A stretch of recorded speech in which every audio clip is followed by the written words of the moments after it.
요한복음 제2장 13절 유대인들의 유월절이 가까워졌으므로 예수님께서 예루살렘으로 올라가시더니 성전 안에서 소와 양과 비둘기 파는 자들과 돈 바꾸는 자들이 앉아 있는 것을 발견하시고 주님께서 가는 노끈으로 채찍을 만드셔서 양이나 소나 그들 모두를 성전에서 쫓아내시고 돈 바꾸는 자들의 돈을 쏟으시며 그 상들을 뒤엎으시고 비둘기 파는 자들에게 말씀하시기를 이것들을 여기서 가져가라. 내 아버지의 집을 장사하는 집으로 만들지 말라 하시니 주님의 제자들이 기록된 바 야훼의 집에 대한 열심이 나를 삼켰나이다 한 말씀을 기억하니라. 이에 유대인들이 대답하여 주님께 말하기를 당신이 이런 일을 행하는 것을 보니 우리에게 무슨 표적을 보여주겠느냐 하며 예수님께서 그들에게 대답하여 말씀하시기를 이 성전을 헐어버리라. 내가 사흘 만에 그것을 일으켜 세우리라 하시니 그때 유대인들이 말하기를 이 성전을 짓는데 46년이 걸렸거늘 당신이 이것을 3일 만에 세우겠단 말이냐 하나 주님께서는 성전 대신 자신의 몸을 가리켜 말씀하신 것이라. 그러므로 주님께서 죽은 자들로부터 일어나신 후에야 주님의 제자들이 주님께서 이 말씀은 그들에게 하신 말씀임을 기억하고 제자들이 성경 기록과 예수님께서 하신 말씀을 믿으니라. 아멘. 예수님의 이 말씀을 기억하고 예수님의 말씀과 성경에서 기록된 것을 제자들이 믿었다. 이렇게 표현이 되어 있습니다. 오늘 읽은 이 부분의 제목이면 그 제목이 예수님만이 우리의 주인, 소유주시다. 이 말은 저희들이 생각 없이 할 때도 있습니다. 물론 예수님이 우리의 주인이시니까 우리가 주님이라고 부릅니다. 이건 누구나 그리스도인이라면 알고 있는 사실입니다. 여기서 그리스도인이란 이 예수님을 나의 주인이라고 고백하고 그의 표시로 세례를 받은 사람들입니다. 그런데 이게 무슨 새삼스러운 진리냐고 했을 때에 저희들 스스로가 물어봐야 합니다. 도대체 예수님께서 우리의 주인이라는 사실이 무엇인지 저희들이 잘 알고 있는가 한번 물어볼 필요가 있습니다. 그래서 이것이 무슨 뜻인지 알아보고 또 저희들이 삶 속에서 이것을 실천하고 있는지 돌이켜보는 시간입니다. 예수님께서 약 3년 반 동안에 나이 30살쯤 되어서 시작하신 레바이로서의 삶을 약 3년 반을 하시고 그 마지막 부분에 그 당시 유대 고위 관직자들과 지도자들에게 붙잡혀서 유다를 식민지로 다스리던 로마 법에 따라서 총독이 허락한 법에 따라서 십자가 즉 나무의 형틀에 발가벗겨 못을 박혀 죽는 그러한 형벌로 돌아가신 사실입니다. 그 3년 반 동안을 다 적은 것이 아니라 요한은 거기서 약 1년 동안에 일어난 사실을 몇 가지 주제를 나누어서 적었는데 오늘은 그 주제 중에 하나가 예수님이 이제 레바이 생활을 시작하실 그 30살쯤의 사건과 돌아가시는 그 마지막 주간에 일어난 두 번의 사건의 첫 번째 사건입니다. 둘 다가 성전 뜰에서 그 안에 있어 예배를 하기 위해서 오지 아니하고 장사를 하려고 온 사람들, 돈을 벌려고 온 사람들을 이처럼 쫓아내는 사건입니다. 오늘은 그 일생의 레바이 생활의 그 메시아 생활의 3년 반의 첫 번 사건이 기록되어 있습니다. 두 번째 사건은 오늘의 사건보다도 더 심하게 하시는 거 보니까 그 3년 반 동안에 변함이 하나도 없는 구태의연한 유대교 지도자들의 모습과 그 장사치들의 모습이 있는 것입니다.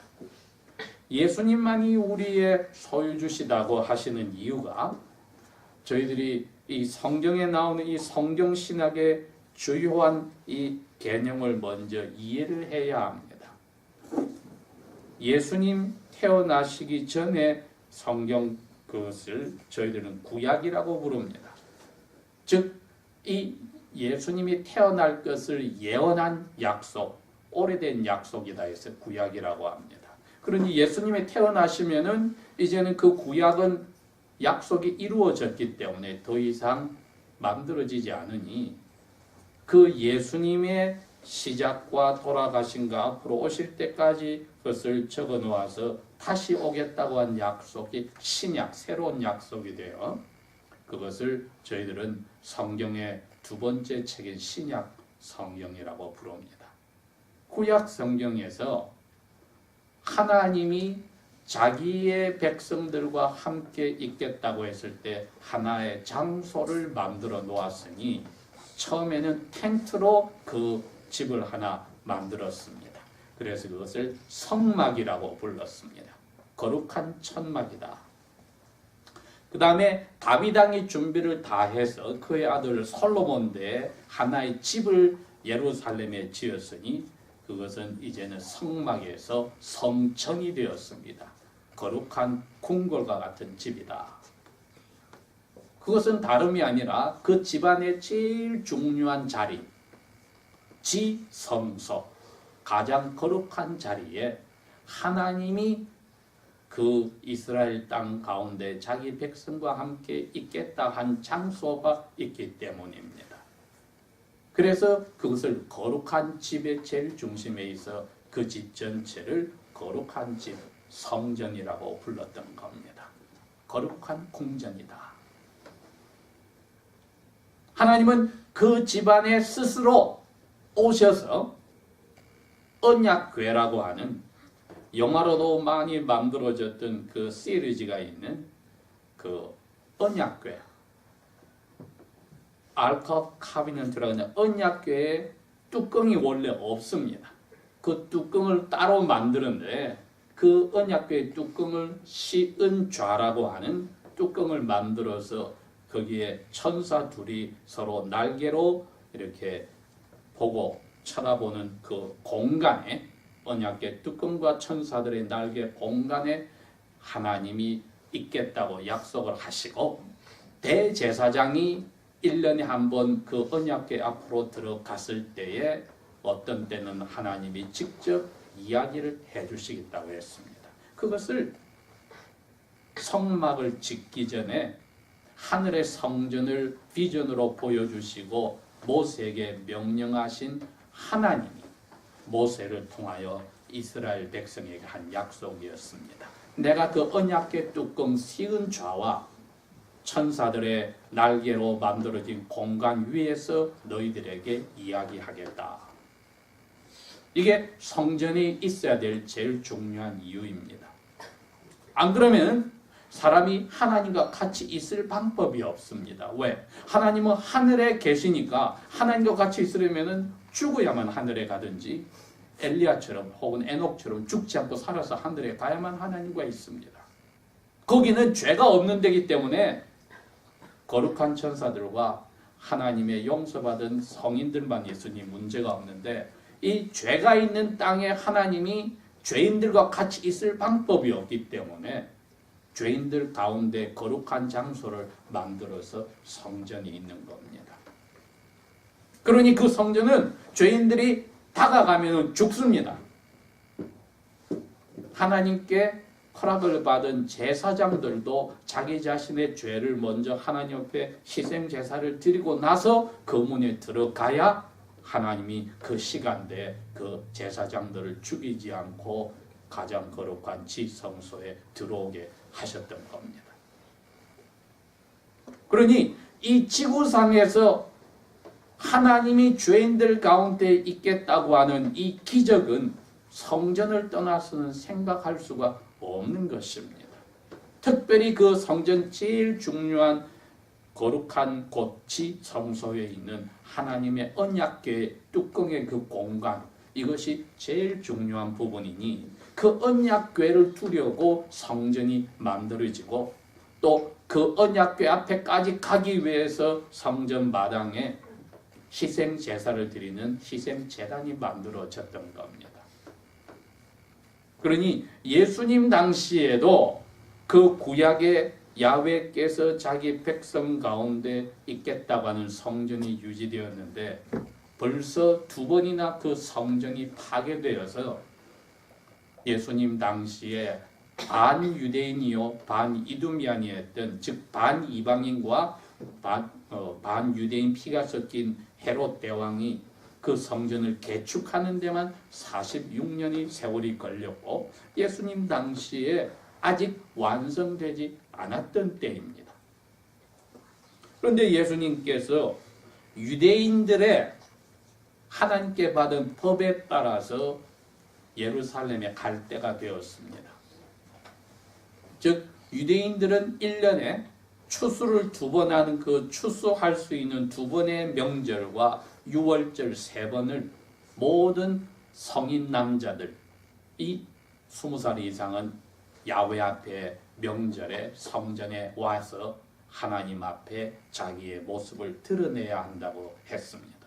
그러니 예수님도 이제 유월절이 되었으니까 제자들과 함께 성전의 말씀에 순종하려고 올라갔습니다. 물론 북쪽 갈릴리에서 내려왔지만은 예루살렘 성전은 그 산 비탈에 만들어졌기 때문에 다 올라간다는 표현을 썼습니다. 이제 예수님이 성전에 들어가는데 동쪽으로 통해서 사람들이 계단을 따라 성전을 들어가는데 계단이 여러 번 있습니다. 계단이 있을 때마다 담들이 만들어져 있고 들어가는 큰 문들이 있는데 제일 낮은 곳에 있는 마당이 이방인들만 들어갈 수 있는 마당입니다. 즉 그 마당에 이제 계단이 있어서 문이 있는데 그 문으로는 이방인이 갈 수가 없다고 그 문 옆에 담에다가 히브리 말과 그리스 말과 라틴 말로 아예 써놨습니다. 이방인들이 이 선을 넘어 들어오면은 죽습니다. 하나님이 죽인다는 뜻이 아니라 유대 지도자들이 그 이방인을 잡아 죽이겠다는 협박과 같은 경고문이 써져 있습니다.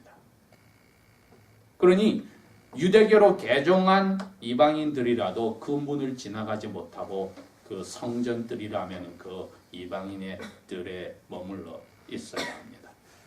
여기가 가장 성전 들어가는 시작의 마당이고 그 다음 계단을 올라가서 문을 들어가면은 여자들의 마당이 나옵니다. 그 다음에 다시 그들을 향하여서 5피트 정도의 높이로 담벼락을 만들고 하나의 계단을 더 올라가면은 제사장들의 마당이다. 혹은 이스라엘의 마당이라 해서 남자들까지 올라갈 수 있는 마당이에요. 즉 3가지로 구분이 되어 있는데 오늘 이 일어난 사건은 제일 첫 번째 넓은 마당, 적어도 몇천 명이 동시에 있을 수 있는 제일 넓은 마당인 이방인들의 마당에서 이루어진 일입니다. 아직까지는 야훼께서 이 성전의 제일 중요한 지성소의 언약궤 위에 있다고 받아들일 때이기 때문에 예수님도 그 법에 따라서 올라가시다가 유대인의 만들어 놓은 그 법칙에 따라 이방인의 마당에서 어떤 모습을 보았느냐 했더니 그 18년 전에 예수님이 12살 때 이 성전의 마당을 올라가서 하나님 앞에 자기 부모님과 함께 명절에 가서 예배하던 때가 있었는데 그 18년의 세월이 지나서 보니까 예수님이 보실 때 유대인들의 그 생각이 너무나 변하였던 것입니다. 예수님이 여기 있는 표현대로 하면은 가는 노끈을 만들었다. 그래서 채찍을 만들어서 두 부류의 사람들이 거기 모여 있었는데 그 사람들 예배하러 온 사람들 이방인들이 아니고 돈을 벌려고 온 사람들이었다고 했습니다. 하나는 은행과 같은 사람들이고 은행 창구에 일하는 직원과 같은 사람이고 하나는 시장에서 물건을 파는 장사치들이 있었다고 했습니다. 그들이 왜 거기 있느냐 하면은 이방인들이 되었던 유대인 가족이 되었던 올 때 그분들이 하나님 앞에 희생 제사를 하는 것을 도와주려고 와 있었습니다. 도와주려고 와 있는 사람들을 예수님이 채찍을 만들어서 왜 쫓아내고 그들이 가지고 있는 생물들이든 돈을 엎어서 다 나가라고 하셨을까? 예수님께서 이렇게 이야기했습니다. 16절에 내 아버지 집을 시장으로 만들지 말아라. 마켓. 내 아버지 집을 시장으로 만들지 말아라. 이건 다른 게 아니라 성전의 목적이 희생제사를 하는 데 있지만은 그 희생제사를 하려고 오는 사람을 도와주려고 물건을 주고 받고 돈을 주고 받고 하는 장소가 아니란 것입니다. 그러면 이 성전은 무슨 장소냐? 예수님이 이렇게 표현했습니다. 모든 나라 민족들이 와서 기도하는 데다. 하루에 오전 9시와 오후 3시에 제사장이 하나님의 법에 따라 희생 제물을 죽여서 연기를 올리고 하나님의 성전 가장 거룩한 곳 앞에까지 향불을 피우려 들어갈 때에 그때부터는 마당에서 와 있던 모든 유대인과 이방인 개종자들이 기도를 합니다. 이것을 하기 위해서 성전을 하나님이 이방인과 유대인에게 허락을 하셨는데 왜 여기서 돈을 벌려고 이 장사치들과 은행 창구들이 와 있느냐? 이렇게 이야기를 했습니다. 우리가 이것만 생각하면은 오늘날 저희들에게 그러면은 저희들이 예배당에 오면은 그런 마음으로 와서는 안 되겠구나 하고 생각을 합니다. 여기에 여러분 혼돈이 있습니다. 이 예배당은 성전이 아닙니다. AD 70년 예수님이 돌아가시고 나서 약 36년 후에 아예 로마 군대가 와서 계속해서 로마 통치를 반역하는 예루살렘 자체를 불태워서 없애버리고 성전도 없애버렸기 때문에 그때는 확실히 압니다. 성전이 더 이상 중요한 게 아니구나. 그러면 성전이 아예 없어졌으니까 이제 성전이 필요 없느냐 했더니 예수님이 오늘 여기 하신 말씀에서 이미 힌트를 주십니다. 성전의 개념이 바뀌었다는 겁니다. 하나님이 자기의 백성, 죄인들인 백성들과 그들의 죄가 있음에도 죄 용서하는 희생제물을 바칠 때 함께 있다는 개념이 예수님이 오늘 이렇게 이야기했습니다. 내 몸이 성전이다. 이건 도저히 이해할 수 없는 말이었습니다. 아니 이 어마어마한 이 건물이 성전인데 예수님이 자기 자신의 몸이 성전이라고 했기 때문에 신약시대에 사는 우리 그리스도인들은 오늘 이 개념을 잘 이해를 해야 예수님이 나의 주인이십니다 하는 말이 정확하게 실천할 수 있는 근거가 됩니다. 나중에 사도 바울이 고린도전서에 가서 너희 한 사람 한 사람 몸이 하나님이 계시는 성전인 줄 모르느냐 이렇게 이야기를 하십니다. 갑자기 그 건물 성전이 우리 개개인의 몸으로 바뀐 겁니다. 우리 개개인의 몸이 하나님이 옛날 그 건물에 계시듯이 계시면은 그게 성전이라고 했습니다. 그리고 그 몸이 모인 교회가 이처럼 집이든 건물이든 모여서 예배할 때 한 사람 한 사람의 몸이 모이면 전체를 그때는 교회라고 부르는데 그 교회가 또 성전입니다. 여러분, 이 개념을 저희들이 이해를 해야만 예수님만이 우리, 즉 개개인의 성전인 하나님의 자녀들이 모인 또 그 모임도 성전이라고 하는 우리의 주인이란 말을 이해를 하는 겁니다. 즉 우리가 모였을 때 이 가운데 주인은 예수님이고, 우리가 흩어져서 따로따로 살 때 나의 몸은 예수님이 와 계시니, 어떻게 성령님을 통해서 와 계시니 나의 몸도 예수님이 주인이시다, 그 뜻입니다, 여러분. 그래서 예수님이 그 장사치를 쫓아내면서 왜 나의 아버지의 집을 장사는 시장통의 집으로 만들었느냐고 하고, 그 짐승들과 그 상인들과 또 성전에 올 때에는 유대인 20세 이상은 반세겔의 성전 세금을 내야 되는데, 그렇게 하기 위해서는 성전에서 발행한 돈을 바꿔서 내게 돼 있으니 은행권들이 와서 그 돈을 일반 돈과 바꿔주는 일을 하였기에 이 두 종류의 은행원과 장사치들을 예수님이 다 쫓아냈던 겁니다. 모든 사람이 와서 기도해야 되는 집에서 왜 너희들이 너희 이익을 생각하는 돈을 벌고 또 희생제사하는 사람을 도와준다는 핑계로 이러한 돈을 주고받는 일을 하느냐? 왜? 이 장사치들과 은행은 이것을 허락한 제사장 그룹에게 돈을 주어서, 뇌물을 주어서 이 일을 특권을 가지고 하고 있었으니 이건 하나님께 예배하러 오는 것이 아니고 그 예배자를 핑계 삼아서 돈을 버는 사람들이었습니다. 그러니 예수님이 그들을 쫓아낸 겁니다. 3년 후에 다시 그런 일이 벌어질 때도 변함이 없었다는 겁니다.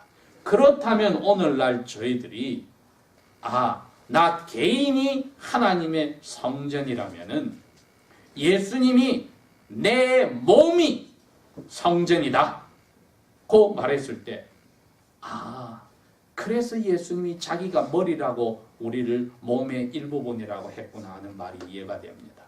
그래서 예수님 자신의 몸이 성전이다 했을 때는 우리로 하여금 너는 내 몸의 한 부분으로 너도 성전이고, 또 너희들이 모인 교회도 내 머리의 몸과 같으니 성전이고, 그 말은 하나님이 이제는 언약궤 뚜껑 공간에 계신 게 아니라 너희 영혼에 그리고 몸 전체에 계신다는 것을 알아라 그 오늘 말씀하신 겁니다.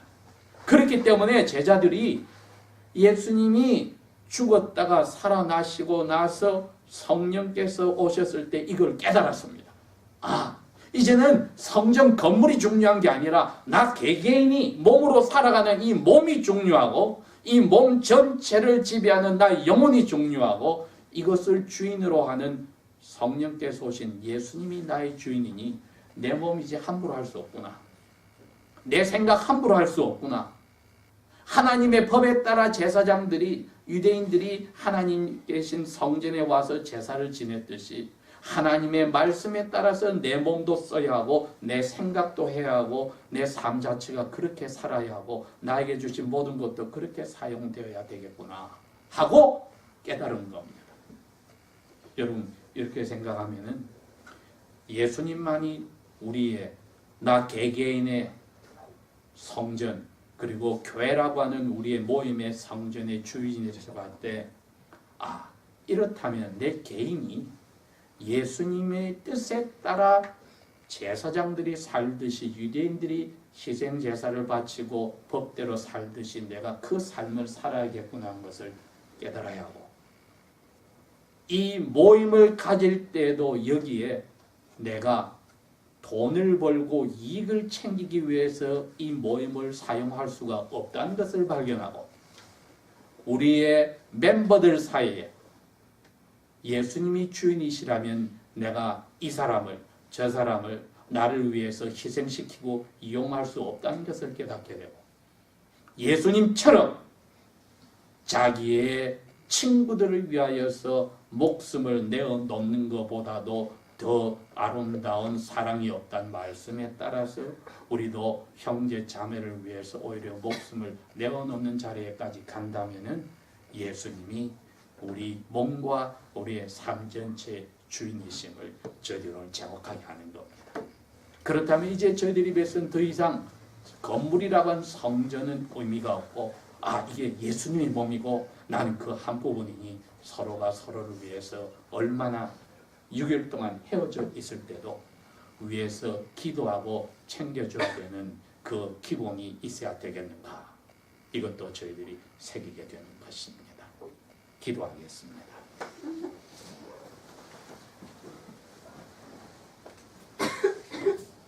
아버지 하나님, 성령님이 우리에게 오셔서 우리의 몸도 영혼도 하나님이 함께 하시는 성전으로 만들어 주신 것을 감사합니다.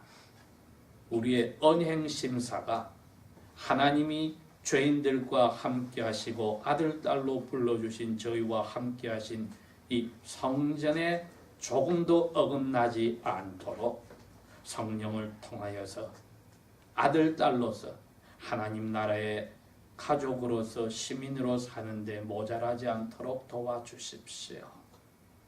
예수님 이름으로 감사 기도합니다. 아멘.